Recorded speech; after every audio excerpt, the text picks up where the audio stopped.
ओडिशा में बना कोणार्क का सूर्य मंदिर पूरी दुनिया में मशहूर है। इसके इतिहास को लेकर अलग अलग कहानियां हैं, लेकिन इसकी कला बिना शक अद्भुत है। बात है 13वीं सदी की। उड़ीसा, जिसे अब ओडिशा कहते हैं, उसके तट पर समंदर की लहरें शोर मचा रही थीं। काले घने बादल आसमान में ऐसे मंडरा रहे थे मानो कोई बड़ी आफत आने वाली हो। और आफत भी वाकई बड़ी थी। पिछले 12 साल से 1200 कारीगर दिनरात एक करके एक ऐसा मंदिर बना रहे थे जो पहले कभी किसी ने न देखा हो और न ही सुना हो। सूर्य देवता का एक जीता जागता रथ जो पत्थर से बना था, लेकिन अब काम एक ऐसी जगह अटक गया था जहां से आगे बढ़ना नामुमकिन लग रहा था।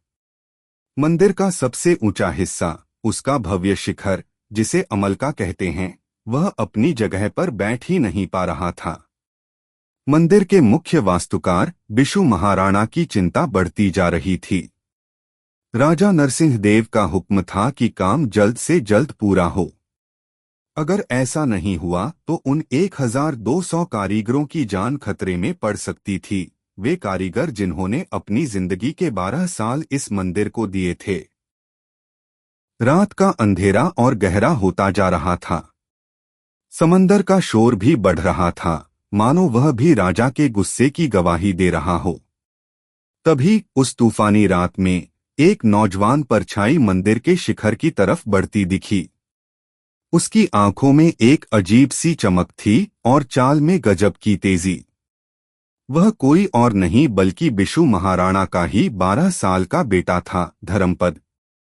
धर्मपद सालों पहले घर छोड़कर चला गया था। आज जब वह लौटा तो उसने देखा कि उसके पिता और बाकी कारीगर किस मुश्किल में हैं। वह चुपचाप मंदिर की चोटी पर चढ़ गया। उसने कुछ गणनाएं की, कुछ पत्थरों को इधर उधर किया और देखते ही देखते उसने वह भारी पत्थर, वह अमलका, अपनी सही जगह पर टिका दिया। नीचे खड़े सब कारीगर हैरान रह गए। यह एक चमत्कार था। बिशु महाराणा की आंखों में खुशी के आंसू थे, लेकिन धर्मपद के चेहरे पर अब चिंता की लकीरें थीं। वह जानता था कि अगर राजा को पता चला कि एक 12 साल के लड़के ने वह कर दिखाया जो बड़े बड़े महारथी नहीं कर पाए, तो उन 1200 कारीगरों की इज्जत मिट्टी में मिल जाएगी और हो सकता है राजा गुस्से में उन्हें कोई सजा दे दे। कहते हैं, अपने पिता और उन हजारों कारीगरों की इज्जत और जान बचाने के लिए उसी रात धर्मपद ने मंदिर के शिखर से अंधेरे समंदर में छलांग लगा दी।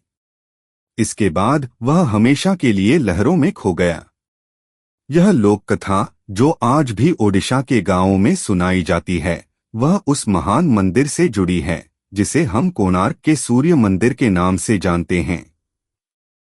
कोणार्क की कहानी सिर्फ इतिहास की किताबों में नहीं मिलती। इसकी जड़ें इससे भी ज्यादा गहरी हैं, इतनी गहरी कि ये हमें पुराणों के दौर में ले जाती हैं।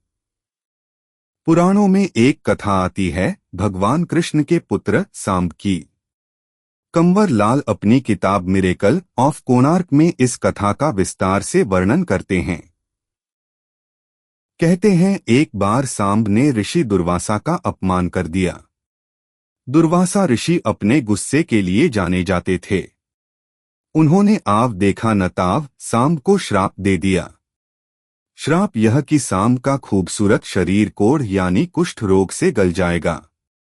कुछ ही दिनों में श्राप का असर दिखने लगा।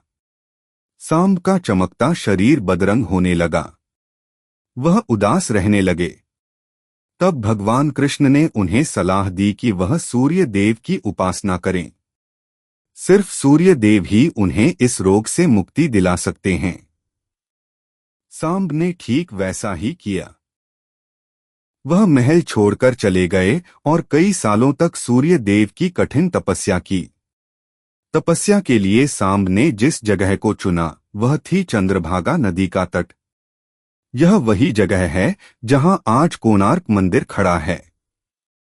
सांब से ही जुड़ी हुई एक और कहानी है। कहानी कुछ यूं है कि सांब को अपने रूप पर बहुत घमंड था। देवर्षि नारद, जो हमेशा अपनी लीलाओं के लिए जाने जाते हैं, उन्होंने सांब के इस घमंड को तोड़ने की सोची। नारद ने सांब को उकसाया कि वह जाकर कृष्ण की रानियों को उनके स्नान के समय देखें, जो उस वक्त निर्वस्त्र थीं। सांब नारद की बातों में आ गए और उन्होंने ऐसा ही किया। जब भगवान कृष्ण को इस बात का पता चला तो वह बहुत क्रोधित हुए। उन्हें लगा कि उनके अपने ही बेटे ने उनके साथ विश्वासघात किया है।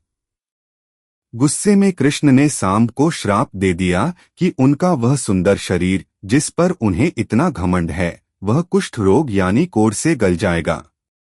जब कृष्ण का गुस्सा शांत हुआ तो उन्हें अपनी गलती का एहसास हुआ, लेकिन श्राप वापस नहीं लिया जा सकता था। तब उन्होंने ही सांब को सलाह दी कि वह सूर्य देव की उपासना करें।